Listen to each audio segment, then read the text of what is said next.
Allez, c'est parti, on va enchaîner avec les options, on va remettre un petit peu de piment. Donc on a vu comment je me servais du market profile, on a vu comment je me sers de VWAP et maintenant on va remettre un petit peu une couche sur les options. Et c'est dans cette partie que l'on va essayer de comprendre ce que font les intervenants. Parce que comprenez bien que ce qui prime, c'est votre compréhension du marché, la stratégie, elle viendra après. On va passer tout de suite au vif du sujet sans attendre. Il y a plusieurs intervenants dans un marché futur, mais ceux qui vont nous intéresser sont les market makers. Alors, un market maker, qu'est-ce que c'est? C'est un acteur financier dont le rôle principal est de fournir la liquidité sur le marché. Il est prêt à acheter et à vendre en permanence, il fournit des prix sur les options et gère le risque de son portefeuille, notamment avec du delta hedging. Le principe est assez simple, le market maker d'options essaie de maintenir son exposition directionnelle proche de zéro en utilisant notamment les futurs. Une formation sur les options est disponible sur mon YouTube, mais il était important de reprendre les bases. Dans cette formation, on va pas apprendre à trader les options, mais à savoir comment les utiliser dans notre trading pour justement savoir à quel moment les grosses mains, dans l'obligation de couvrir leur position, vont agir. Actuellement, j'utilise MentorQ pour trouver les données d'options. Sur le graphique que vous voyez, toutes les lignes n'ont pas été tracées au hasard, mais par des données d'options historiques. Autrement dit, les calls, les puts et les HVL dans le passé. Voyez-les comme un carnet d'ordre long terme, un put placé à un niveau de prix dans le passé et qui refait surface en même prix. Vous avez donc un cluster. Vous trouverez certainement de l'intérêt sur cette zone. Donc là, les lignes que vous voyez sont des lignes historiques dues aux calls, aux puts et aux HVL qui ont été placés dans le passé.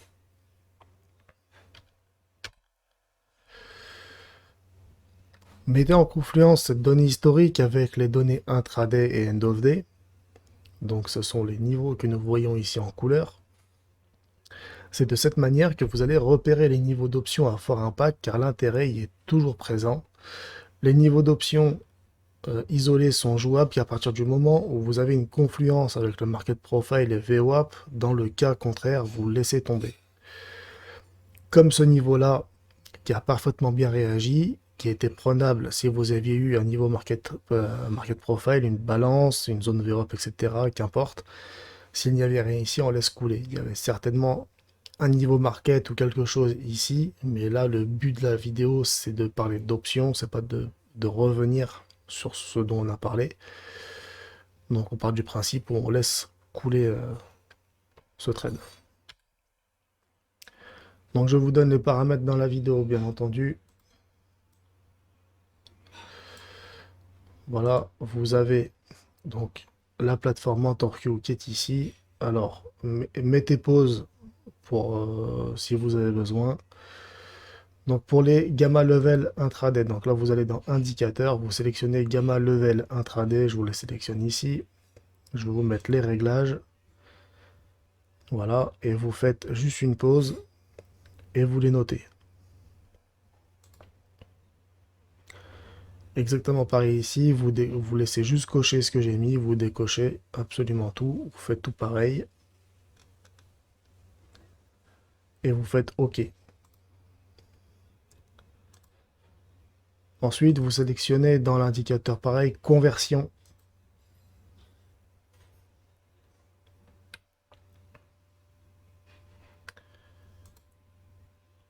Voilà, hop. Dans level source, vous mettez gamma level intraday. Voilà, et vous copiez exactement ce que j'ai mis ici.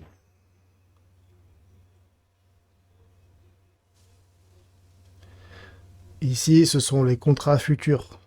Donc ESU 2026, ça sera pour après pour l'échéance plus tard, ça sera ES, je sais plus trop quoi. Donc ça sera pas tout le temps ESU, hein. Le U changera en fonction du contrat que vous tradez sur le futur.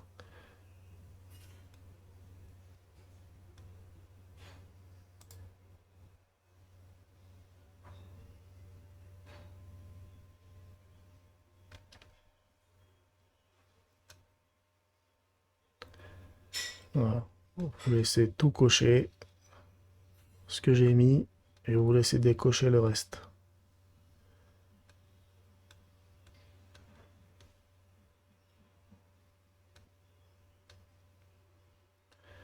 Donc grosso modo, il n'y a que les GEX, les One Day Min et les One Day Max que vous allez décocher. Et même les BL, les Blind Spot, vous pouvez me décocher Trigger avec parce que ça, en fait, on les utilise pas.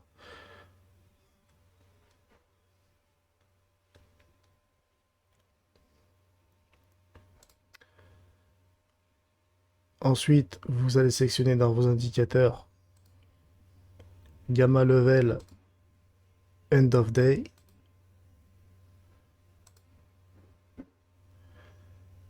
Vous mettez exactement pareil.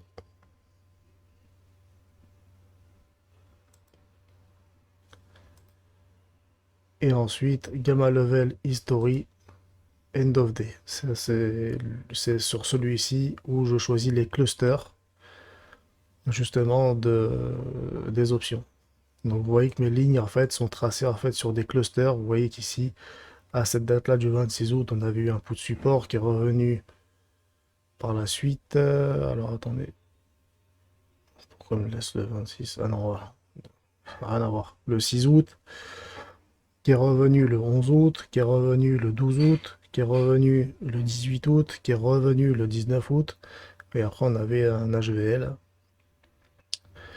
donc un niveau de 0 gamma au 21. Voilà, donc tous ces niveaux de cluster-là sont à noter.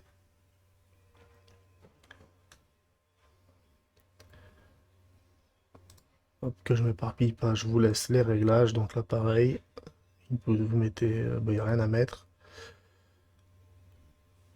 Et vous faites la même sélection. Voilà, donc normalement, vous avez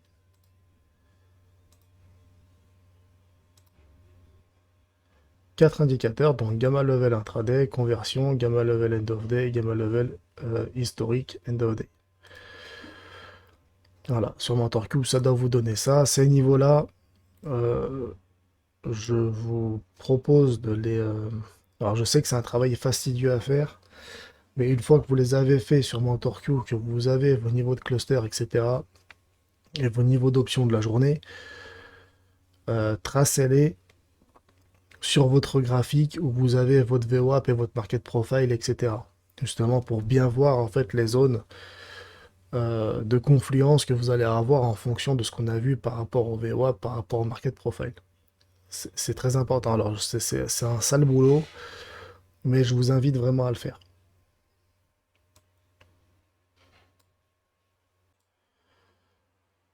Alors cette colonne est très importante, c'était celle qui était juste à côté de notre graphique précédemment. En premier lieu, vous avez le régime gamma. Il peut être positif ou négatif. Le régime gamma fait référence à la position nette en gamma des market makers sur un actif donné et à comment cette position influence le comportement du marché lui-même. C'est un concept central dans l'analyse de la microstructure de marché liée aux options. Donc petit rappel rapide sur le gamma. Le gamma mesure la vitesse à laquelle le delta d'une option change quand le prix du sous-jacent bouge. Quand un market maker vend une option, qu'elle soit call ou put, il doit se couvrir en delta, donc en achetant ou en vendant l'actif sous-jacent. Le gamma détermine donc à quelle fréquence et dans quel sens il doit rééquilibrer cette couverture. Ensuite, nous avons l'expected move, donc mouvement attendu, c'est une estimation dérivée des prix des options de l'amplitude probable d'un actif, donc action, indice, crypto, matières premières, etc. pourrait bouger d'ici une séance donnée. C'est essentiellement le marché des options qui vote sur la volatilité future des primes qu'ils sont prêts à payer. Donc dans le principe, plus les options sont chères et plus le marché anticipe un mouvement important. Le positionnement des dealers, donc c'est l'estimation de l'exposition nette des market makers sur l'ensemble des contrats d'options ouverts sur un actif. Comme les dealers ne divulguent jamais leur position réelle, ce positionnement est reconstruit par des modèles externes à partir de l'open interest du volume et d'hypothèses sur le sens des transactions. L'hypothèse de base la plus courante est que quand un investisseur achète un call ou un put, on suppose que c'est le dealer qui lui a vendu. Cette convention n'est pas toujours vraie, mais reste l'approximation standard utilisée par la plupart des outils, dont notamment MentorQ.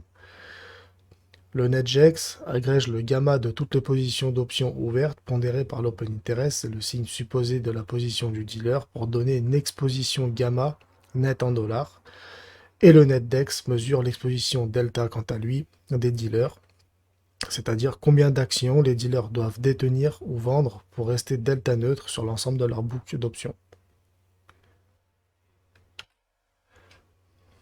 Le GEX Breakdown, donc gamma exposure totale, n'est pas homogène dans le temps. Une bonne partie du gamma est concentrée sur les échéances proches, en particulier les options 0 DTE, qui sont devenues très populaires sur les indices comme le SP500 depuis quelques années. Donc le bas de ce panneau décompose, si vous voulez, le NetGex par tranche d'échéance DTE pour savoir où est-ce que se concentre le gamma négatif. Bon, là, dans l'exemple, c'est négatif ou positif plutôt que de rester sur un seul chiffre agrégé. Voilà, donc la quasi-totalité du gamma, dans notre cas, est négatif, vient des options entre 0 et 5 DTE. Donc essentiellement du très court terme, des options très court terme, moins d'une semaine. Les échéances de 5 à 20 DTE sont en réalité légèrement plus positives et au-delà de 20 jours, il n'y a quasiment aucune exposition gamma mesurable sur ce produit. Donc le bas de ce panneau ici vous donne concrètement où est-ce que le gamma est mesurable par rapport à l'échéance de vos options. Donc là on voit que notre gamma est contrôlé par des options à échéance entre 0 et 5 DTE. Donc le put sur call, le PCR, ce panneau montre le volume d'options traitées aujourd'hui, séparé entre les puts et les calls, sur un sous-jacent. Donc le PCR est un indicateur classique de sentiment et de positionnement sur le marché des options. Un ratio autour de 1 est considéré comme équilibré. Un ratio nettement supérieur à 1 indique une activité très orientée vers les puts et un ratio nettement inférieur à 1 est une activité très orientée vers les calls. Et pour terminer, le skew mesure la différence de volatilité implicite entre les puts et les calls à une même échéance, généralement à des deltas symétriques. En clair, est-ce que le marché fait payer plus cher la protection à la baisse ou à l'exposition à la hausse? Un skew négatif signifie que les puts sont relativement plus chers que les calls. C'est la configuration normale sur les indices parce que les investisseurs payent historiquement une prime pour se couvrir contre des crashs. Voilà. Et un skew positif signifierait donc l'inverse, des calls sont relativement plus demandés, donc plus chers que les puts. Mais ça, on s'en fout un peu. Alors, concrètement, qu'est-ce que ça implique? En régime gamma négatif, les niveaux auront tendance à être accélérés, d'accord, donc à être breakés, et sera sujet à une forte activité. Donc quand nous sommes dans un régime gamma négatif, suivant les plans qu'on va se faire, on aura peut-être plus facilité à jouer des journées qui vont être assez directionnelles, en théorie, d'accord? Sauf sur de gros niveaux, où on pourra jouer des types de configurations de V-shape, donc des retours comme ici assez violents, d'accord? Donc on descend et on remonte très fortement. Donc le gamma négatif, il faut le prendre dans le sens où il faut être préparé à avoir de grands mouvements en fait lors de notre séance.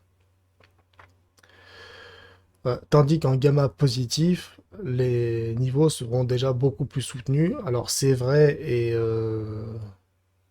oui et non en fait, parce que le gamma positif est un contexte de marché où, si vous voulez, vos market makers à chaque niveau d'option qui vont s'offrir à vous, ils vont devoir en fait, si vous voulez, aller contre le sens du marché. Donc admettons, je vous fais l'image. Euh, Là, ici, on monte, on s'approche d'un niveau de call. Ici, les market makers vont se mettre à shorter le futur pour couvrir leur position d'option. On s'approche d'un put support ici, etc. Ils vont acheter le futur.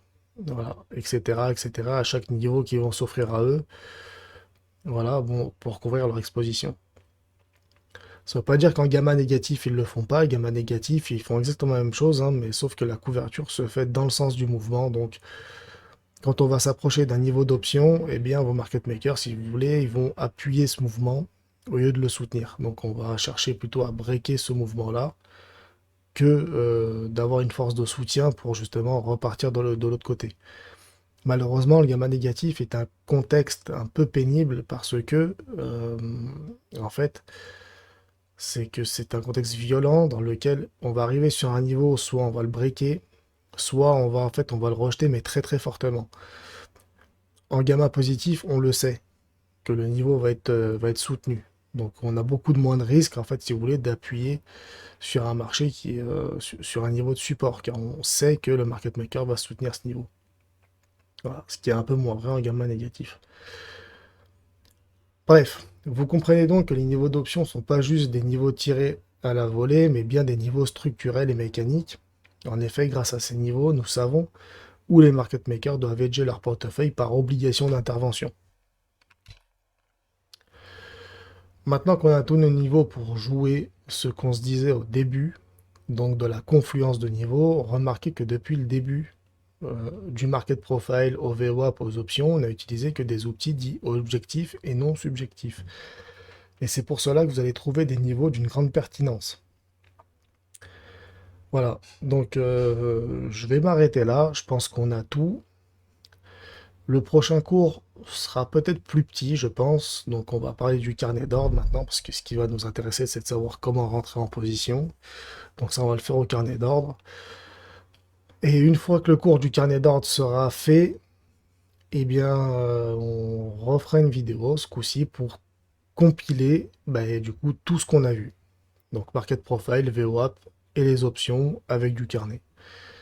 Donc ça sera peut-être plus facile de le faire en live, mais je tente de vous faire une vidéo et un PDF pour cette dernière étape.